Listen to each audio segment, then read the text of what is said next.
최근 금융투자 시장에서 가장 핫한 STO에 대해 우리 알아봐요. STO가 무엇인가요? STO는 시큐리티 토큰 아퍼링의 약자입니다. 기업이나 자산 등의 보안 토큰을 발행하여 자금을 조달하는 방법이죠. STO를 통해 돈을 어떻게 벌 수 있다는 거죠?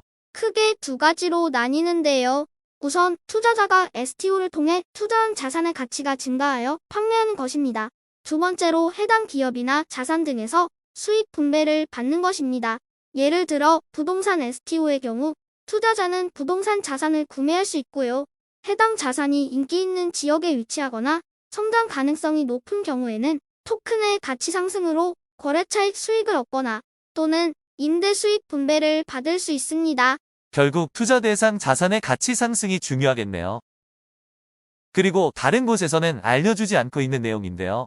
많은 사람들이 STO와 주식과의 차이에 대해 궁금해해요. 어떻게 차이가 나는 건가요? 우리 영상에서 구독자들께만 알려드릴까요? 이건 역시 크게 네 가지로 살펴볼 수 있어요. 지분 소유 방식, 이익 분배 방식, 목적 대상물, 청산 과정에서 큰 차이가 난답니다. 초등학생도 알아듣게끔 쉽게 설명해 주겠어요. 우선 지분 소유 방식의 차이입니다.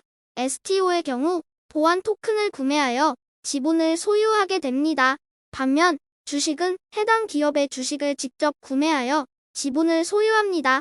증권사를 통한 구매는 동일한데 법적 구속력이나 권리와 의무 등이 달라져요.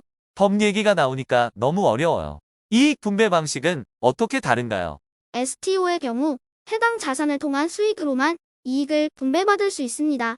주식의 경우 주식 배당금이나 주가 상승에 따른 이익을 분배받게 되고요. 다음에 얘기할 목적, 대상물과 연결됩니다. STO와 주식의 목적 대상물이 다른가 보죠. 네, 맞아요. STO의 경우 기업 자체에 대해서도 발행 가능합니다.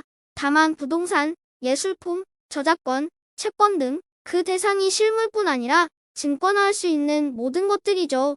주식의 경우 기업의 지분만을 대상으로 합니다.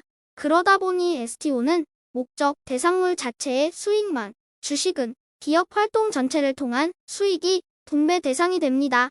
그렇다면 기업이 없어지면 주식도 휴지가 되잖아요. STO도 목적 대상물이 없어지면 그렇게 되는 건가요? 그렇죠.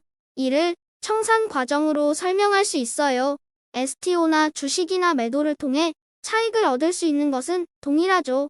그러나 일반적으로 기업이 부도가 나지 않는다면 없어지지는 않을 건데요. STO의 목적 대상물은 기업과 달리 소멸되거나 매각하기 쉬워서 주의가 필요합니다. 예를 들어 음원 저작권 등은 일정 기간 이후 소멸되고요. 부동산의 경우에도 타인에게 매각해버리면 STO는 휴지가 되어버리죠. 그렇군요. 신경 쓸 일이 많이 있네요. 혹시 누군가 그러던데 P2P 투자하고 STO가 비슷하다고 하더라고요. P2P 투자는 개인 간 대출이나 소상공인 대출 등의 금융 상품에 대한 투자입니다. 이러한 투자는 대출 상환금과 이자를 받는 것을 목적으로 하게 되고요. 대출 상환금에 대한 불안정성이 매우 높은 반면 STO는 목적 대상물에 대한 법적 규제와 안정성이 크다고 볼 수 있어요. 오늘 정말 너무 유익한 얘기 잘 들었어요. 다른 곳에서는 들을 수 없었던 얘기를 쉽게 설명해 주셔서 감사합니다.